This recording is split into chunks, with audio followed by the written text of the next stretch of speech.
Todos nós temos curiosidade a respeito de muitas coisas. E o que fazemos para saber como as coisas funcionam?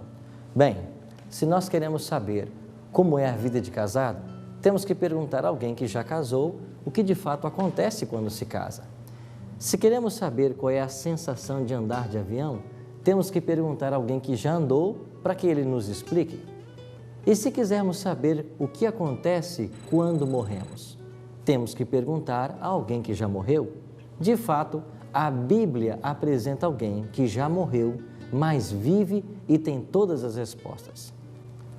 O livro do Apocalipse declara que Jesus é aquele que esteve morto e tornou a viver, ou seja, ele tem resposta para a morte e para a ressurreição. Por isso, hoje vamos estudar esse importante tema.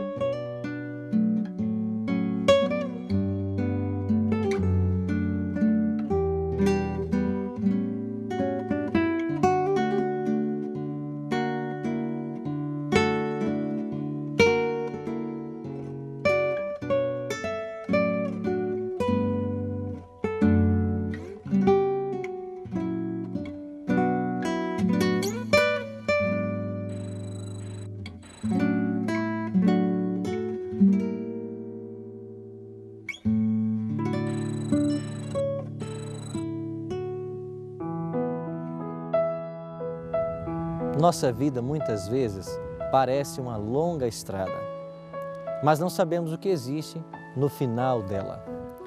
Para muitas pessoas, a morte é o fim. Mas será que nós estamos condenados a viver para sempre longe das pessoas que nós amamos? Será que não existe esperança mesmo para a morte? Nós estamos aqui na Baviera, no sul da Alemanha. Todos os anos, milhares de pessoas vêm a esse local por causa de suas belezas e dos seus encantos. Mas eu pergunto, será que o Criador de todas essas coisas não está reservando algo muito melhor para mim e para você? Será que após a morte não há algo extraordinariamente melhor que nós precisamos conhecer? No estudo que hoje teremos da Bíblia, nós iremos aprender a respeito do tema da ressurreição e da vida eterna.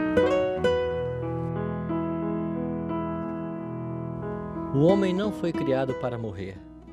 No meio do Éden, Deus plantou a árvore da vida, cujo fruto tinha o poder de perpetuar sua vida. Se Adão tivesse permanecido obediente a Deus, teria continuado a gozar livre acesso àquela árvore e teria vivido para sempre. Mas quando pecou, foi desposado da participação da árvore da vida, tornando-se sujeito à morte. A imortalidade prometida ao homem, sob condição de obediência, foi perdida pela transgressão. Adão não poderia transmitir à sua posteridade aquilo que não possuía, e não poderia haver esperança alguma para a raça caída se, pelo sacrifício de seu filho, Jesus, Deus não houvesse trazido a imortalidade ao seu alcance. A Adão e Eva foi negado o participar da árvore da vida. Se eles participassem da árvore após a sua queda, teriam vivido para sempre, sendo assim imortalizado o pecado. Por isso, querubins e uma espada chamejante guardavam o caminho da árvore da vida, e a nenhum membro da família de Adão foi permitido passar aquela barreira e participar do fruto doador da vida.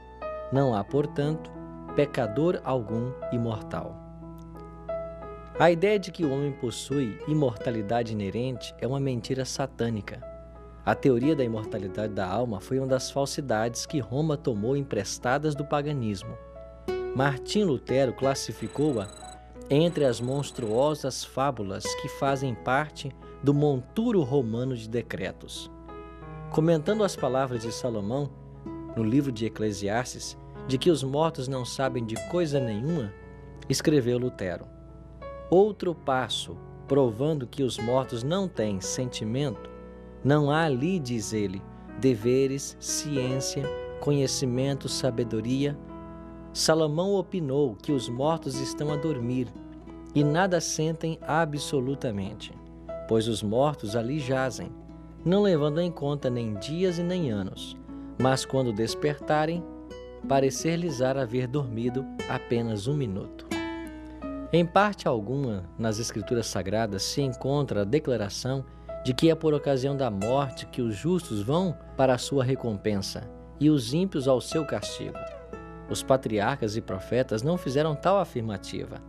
Cristo e seus apóstolos não fizeram sugestão alguma a esse respeito.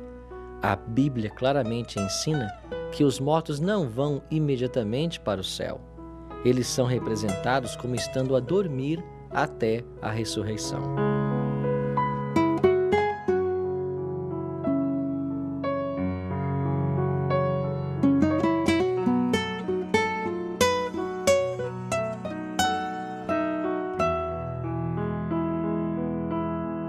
Pastor, o que a Bíblia nos ensina a respeito da ressurreição? Existem vários textos maravilhosos da Bíblia que tratam do assunto. Eu pessoalmente gosto muito do que Cristo diz na sua oração sumo sacerdotal, que foi registrada no Evangelho de João, capítulo 17, e o verso 24. Aqui ele diz: Pai, a minha vontade é que onde eu estou, estejam também comigo os que me deste, para que vejam a minha glória que me conferiste, porque me amaste antes da fundação do mundo. Nesse texto, Jesus deixa bem claro o seu desejo, que ele quer ter os seus resgatados, remidos com ele. E lógico, nós sabemos que muitos passaram pela sepultura, ou estão na sepultura. Consequentemente, a única forma de resgatá-los é através da ressurreição. E você vai encontrar um texto muito interessante.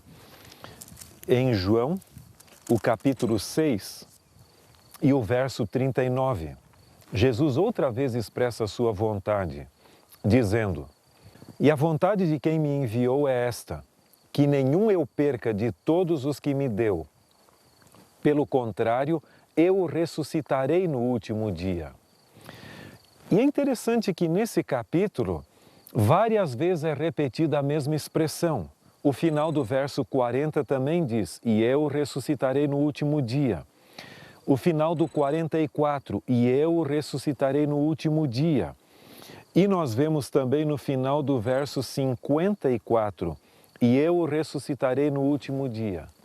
O fato de Jesus repetir várias vezes essa expressão é sinônimo de que esta é uma verdade muito importante.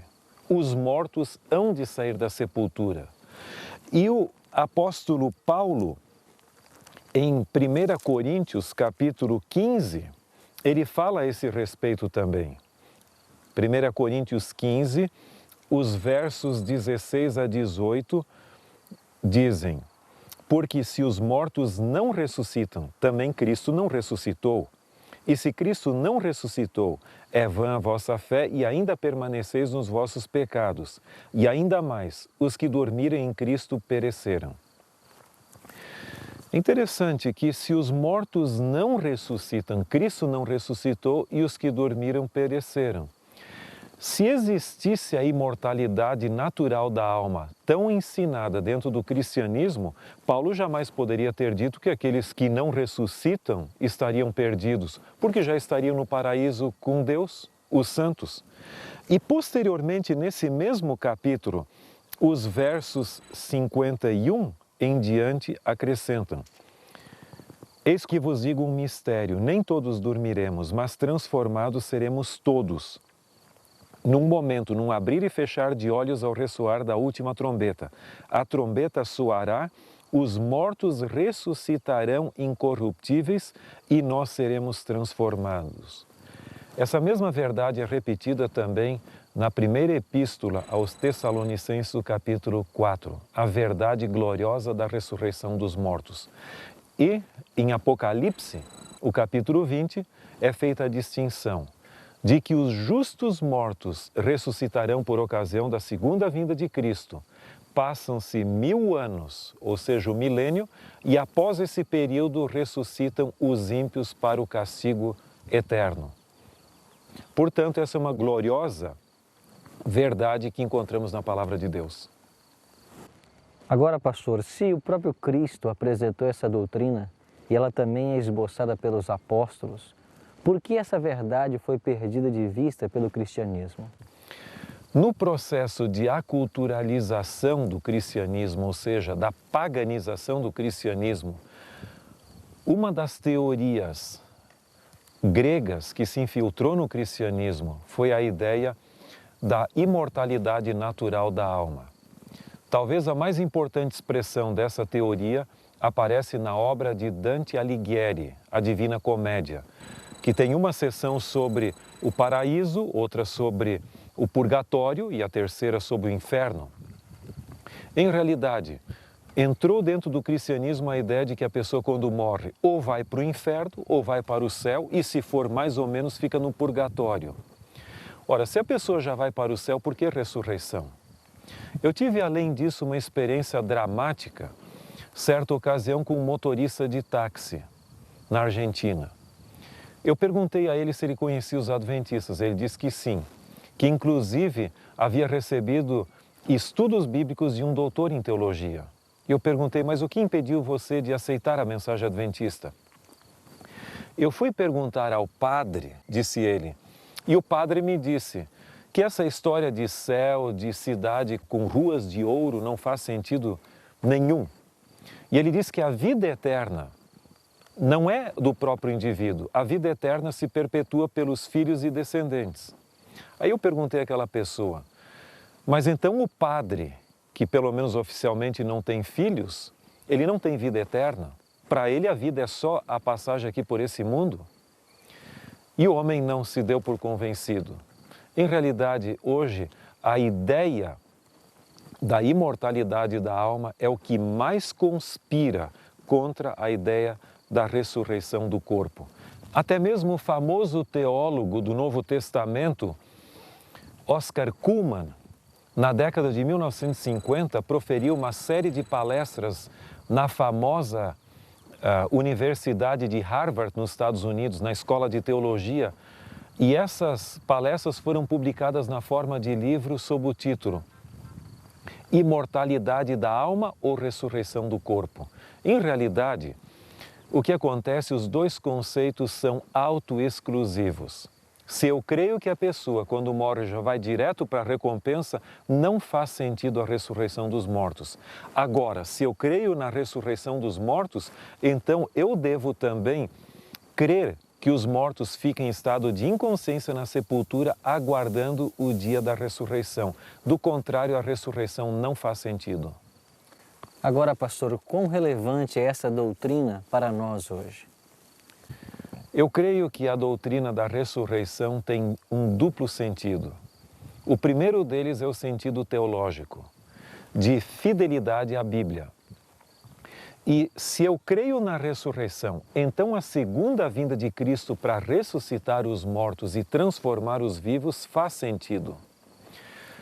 Do contrário, se as pessoas já estão na recompensa, a volta de Cristo perde seu sentido. Portanto, esse é um ensinamento bíblico e eu preciso de ser teologicamente leal às Escrituras.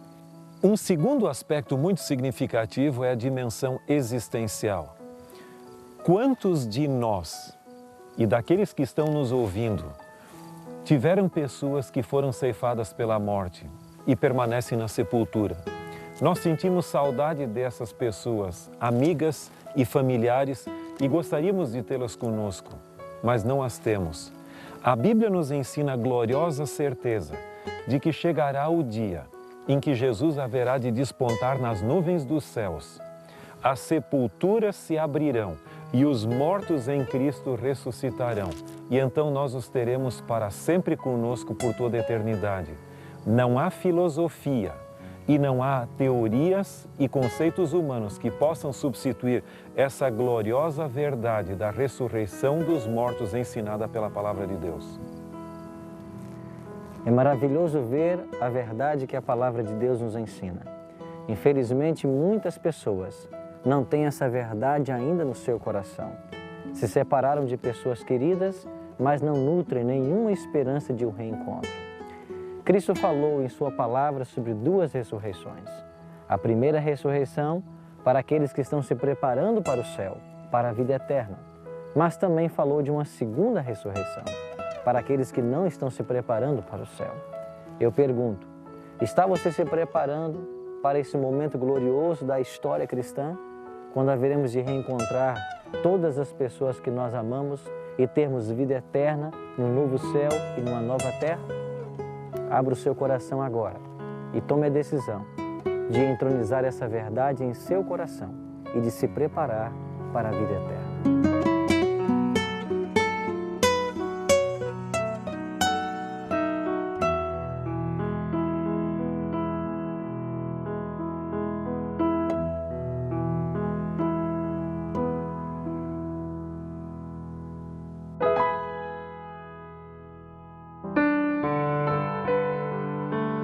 A minha decisão é: após descobrir que os mortos não vão imediatamente para o céu, que a recompensa de cada um só será dada na volta de Cristo, que o homem não possui imortalidade inerente, desejo fazer todo o preparo para ser levado para o céu quando Jesus regressar e receber dele então a vida eterna. De outra forma, se for chamado antes para a sepultura, desejo dormir com a certeza da ressurreição em Jesus.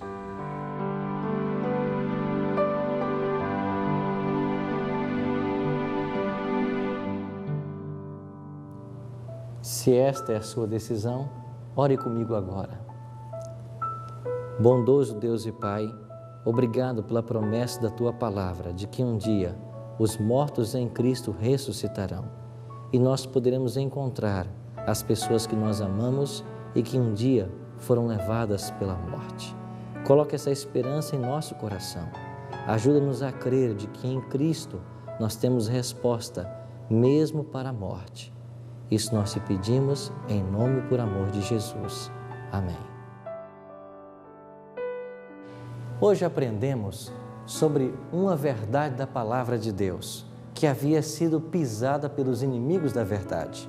Em nosso próximo encontro, aprenderemos sobre o efeito da música e da enologia cristã e como ela contribuiu para afirmar a verdade na vida dos filhos de Deus. Que Deus o abençoe e até lá.